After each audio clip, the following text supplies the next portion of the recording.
Hi, I'm Zach. I'm Zubair. And welcome again to Harmony. Yeah. Before we go into the text, Yeah. I think we had something we needed to talk about. Yes, sure. What was it? We had some questions last episode, last time. You said that we have to make comparisons each and every time we look at the universe, we look at the existence. Mm-hmm. And I kind of refused or asked why. Why do I have to ask questions? Why do I have to make comparisons? Mm-hmm. Why? Were you able to come to any conclusions in the Not meantime? yet. Not yet? Okay, so then that means I'll share what I've come to at least. Okay, please. And then maybe you can help me out with my understanding. I'll try.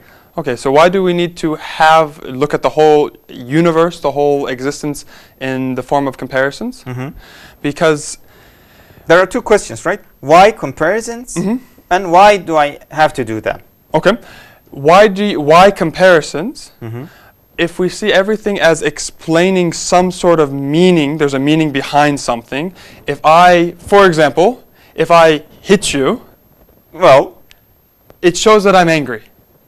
Probably. If I hit you but if I hit you softly or with different effects, with different emotions behind it, you can usually see, that hit meant something else. Yep. It's the same physical action, Mm-hmm. but you're making a comparison that hit represents what? It's a reflection of what am I feeling? The intention. Yeah. Okay. Or the meaning that I'm trying to express to you. I'm angry at you. When I Okay. punch you hard, you might see some anger in my face. If I tap you on the back, then no, he's not angry at me. He's happy to see me, for example. Okay. So you're making comparisons. You're looking at the reflection.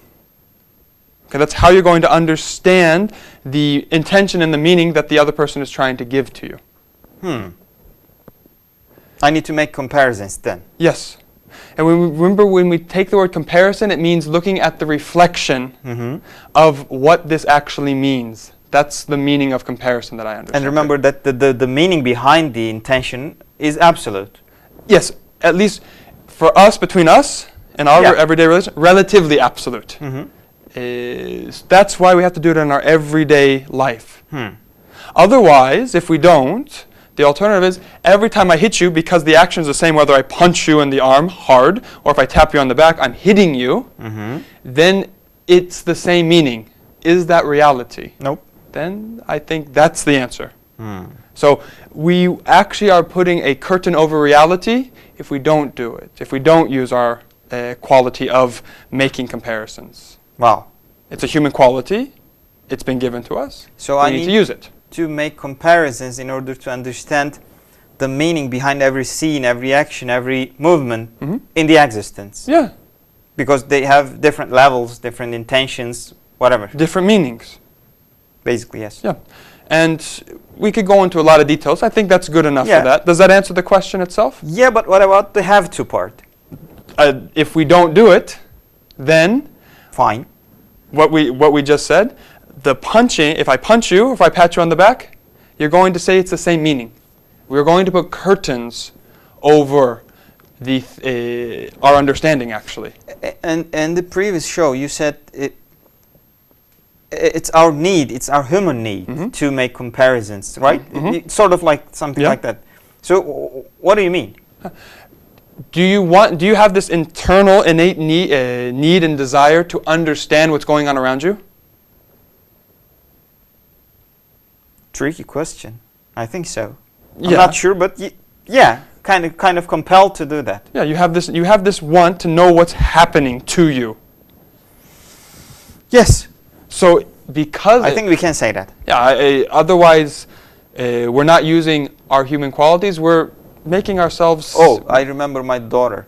Mhm. She was 3 years old now, but every time when she was growing up, she was staring at his hands Mhm. with wonder, Mhm. right? She was trying to understand what they are. Mhm. So I think it's the nature of us, right? Yeah, We're trying to understand what is around us, Yeah. what's happening. Yeah. As we grow, our hands might become easy to understand just because we've been around them. But now, what is the meaning behind the action? Yep. That's something that as we grow, we're going to want to get deeper and deeper and deeper. Yep. So yes, we have this innate need and desire to do this. This is how we can fulfill it. Yes. So that's why we need to do it. It's how we can satisfy our humanity. If you use the word have to, then now I can understand it too. Yeah, we have to in order to satisfy our humanity. Yeah. If we don't do it, then we're limiting our humanity. That's what we're doing. That's to be a full human. Yes. We have to use all of our capacities. Yeah, please. Yeah, that's all I have for that. Then let's go back to the text. Okay, so just a reminder, we are in the first word still. Yeah. Going sentence by sentence now. I'm not going to reread Bit by bit. I'm not going to reread this paragraph again. Just last time we talked about the comparisons of military nature.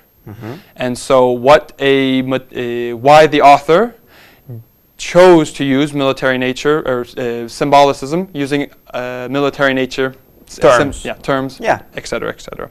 We talked last time, it's a special translation or tafsir to this age, so we can understand it. Yeah. And so on. Yeah, please. So we can go on. So now he says, in the next sentence, I consider my own soul to need advice more than anyone. And at one time I addressed my soul at some length with 8 words inspired by 8 verses of the Quran from which I had benefited.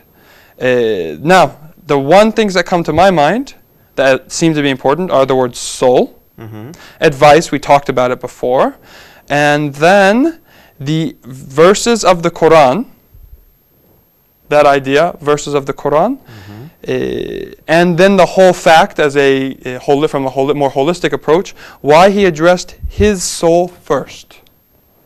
These are the topics that I think need to be addressed. Okay.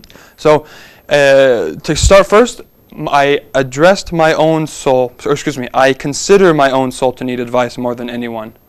One, you have the Turkish book in front of you, that's why you put it, because sometimes it's better, we need to look at the original to see what did the author mean, and since you're a native Turkish speaker, I do have to defer to your Turkish knowledge to understand what the author was trying to say. So the word I consider my own soul, the word soul specifically, do you remember what that meant in the Turkish? Ene. Ene? Nefis. Nefis. Which one? Nefs. Nefs. Okay, so in the text, the word is nefs. Yeah. Okay, why is this important for me? I have some knowledge of Turkish, as you know. Yeah. The word soul in English can be translated into either nefis or ruh. So there's multiple translations that this could mean. So we're talking about our nefs. Yeah. Maybe since this is an English program, I think it would be beneficial to talk what the nefis means to you. Okay. What does this understanding of soul that the author is using mean to you? Because we have to look at it more from your window than from mine. Do you mean what I understand in terms from the word nefs? Nefs. Just from a very, very superficial meaning, what does nefs mean to you? Nefs is the thing that tells me to do wrong in my heart. In your heart. In wherever. In yourself, in your humanity. Yeah, I assumed that it was in my heart, but whatever, it doesn't important. Okay. It tells me to do wrong, to choose the wrong side all the time. Okay, it tells you to choose the wrong. That's the general understanding that Turkish people would get when they first got this. So it's a part of their humanity. Yep. So that means it has a necessary existence. Its existence isn't bad. I didn't say that. Well, this is now my understanding. Okay. This is how I understand it. Because some people might understand it's the existence of it bad. The existence of it is bad. Yep.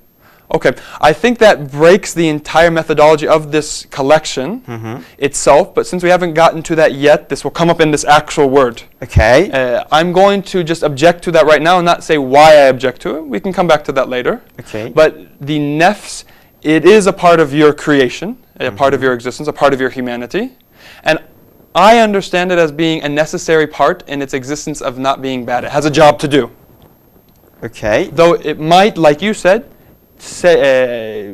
provoke you or tell you to do what is wrong. Okay. What is wrong or right, this is another discussion. Let's not go into that, but that's good. So it's this aspect of humanity. So you say we are going to discuss this later on? Yes, yes, that's a different thing that we can discuss later. The nefs might not be a bad thing. Okay. Yes. Keep that in mind.